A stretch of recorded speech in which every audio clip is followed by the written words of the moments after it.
एक साधु की कहानी। एक बार एक गांव में एक साधु रहता था जो भगवान पर बहुत विश्वास रखता था। इस बार वह साधु पेड़ के नीचे बैठा था और भगवान को याद कर रहा था। तो अचानक वहां बाढ़ आ गई। चारों तरफ पानी ही पानी। सब लोग अपने आप को बचाने के लिए ऊपर पहाड़ की तरफ भागने लगे। उनमें से एक आदमी ने देखा कि इस हालत में भी साधु जी भगवान की तपस्या कर रहे हैं।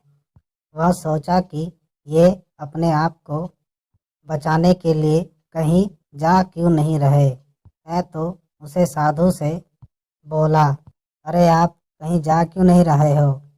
आप भी मेरे साथ ऊपर पहाड़ की तरफ चलो, नहीं तो डूब जाओगे। साधु बोले, अरे हमें क्या होगा, मैं भगवान की इतनी तपस्या करता हूँ, मुझे कुछ नहीं हो सकता, मुझे भगवान अपने आप बचाएगा। धीरे धीरे पानी साधु के कमर तक आ गया। अब लोग वहाँ से नाव लेकर निकलने लगे। तो उनमें से एक ने साधु से कहा, अरे पानी आपके कमर तक आ गया है, आप हमारे साथ चलो। तो साधु ने कहा कि नहीं नहीं, भगवान मुझे अपने आप बचाएगा। और वह नाव वाला भी वहाँ से निकल गया। कुछ देर बाद पानी इतना बढ़ गया कि साधु के सर तक पहुँच गया और अब लोगों को बचने के लिए हेलीकॉप्टर निकलने लगे। एक हेलीकॉप्टर साधु के पास आया, जो कि आखिरी हेलीकॉप्टर था। साधु के पास नीचे रस्सी फेंकी और बोला, इसे पकड़ो और ऊपर आ जाओ, नहीं तो आप डूब जाओगे।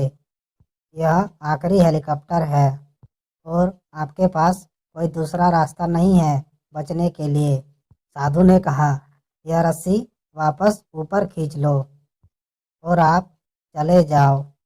मुझे भगवान के ऊपर पूरा भरोसा है, वह मुझे बचा लेगा। पानी काफ़ी ऊपर आ गया, पेड़ डूब गया और साधु की भी डूबने से मौत हो गई। मरने के बाद साधु भगवान के पास गया और बोला, हे भगवान, मैंने पूरी जिंदगी आपकी तपस्या की और मेरा सारा जीवन आपकी आराधना करने में लगा दिया। फिर भी इतने भरोसे के साथ इंतजार किया कि तुम मुझे बचाने आओगे, लेकिन वहाँ मेरी डूबकर मौत हो गई और तुम नहीं आए, ऐसा क्यों? भगवान बोले, मूर्ख इंसान, एक नहीं 3 बार आया था। वो तीनों बार मैं ही था। पहला पैदल, दूसरा नाव के द्वारा और तीसरा हेलीकॉप्टर के द्वारा। लेकिन तुमने मेरा एक भी अवतार पहचान नहीं पाया। पता नहीं किसका इंतजार कर रहा था।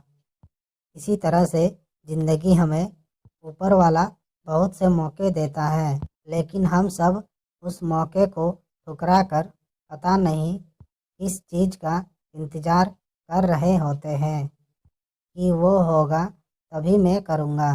और इस बात पर अड़े रहने से एक वक्त के बाद वो मौका हाथ से निकल जाता है और हम कुछ नहीं कर पाते हैं।